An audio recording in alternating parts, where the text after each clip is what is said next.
أعوذ بالله من الشيطان الرجيم. بسم الله الرحمن الرحيم. عَمَّ يتساءلون عن النبأ العظيم الذي هم فيه مختلفون كلا سيعلمون ثم كلا سيعلمون ألم نجعل الأرض مهادا والجبال أوتادا وخلقناكم أزواجا وجعلنا نومكم سباتا وجعلنا الليل لباسا وجعلنا النهار معاشا وبنينا فوقكم سبعا شدادا وجعلنا سراجا وهاجا وأنزلنا من المعصرات ماء ثجاجا لنخرج به حبا ونباتا وجنات ألفافا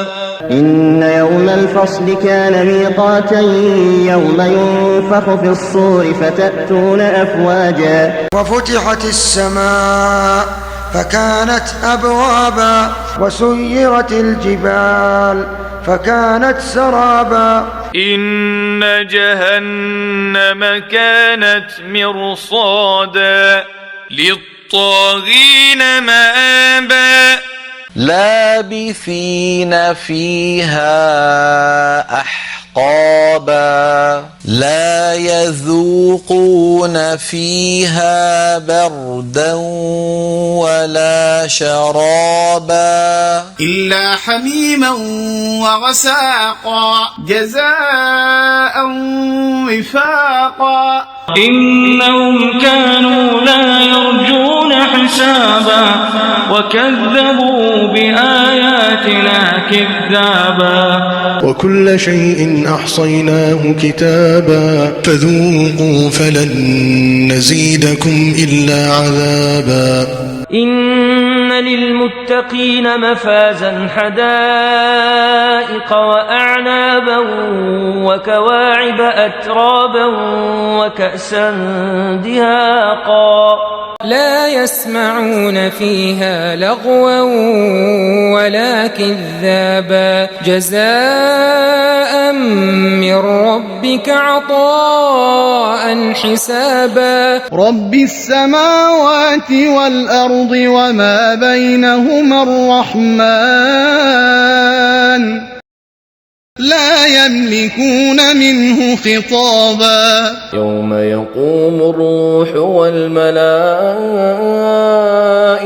صفا لا يتكلمون إلا من أذن له الرحمن وقال صوابا ذلك اليوم الحق فمن شاء اتخذ إلى ربه مآبا إنا أنذرناكم عذابا قريبا يوم ينظر المرء ما قدمت يداه ويقول الكافر يا ليتني كنت ترابا صدق الله العظيم.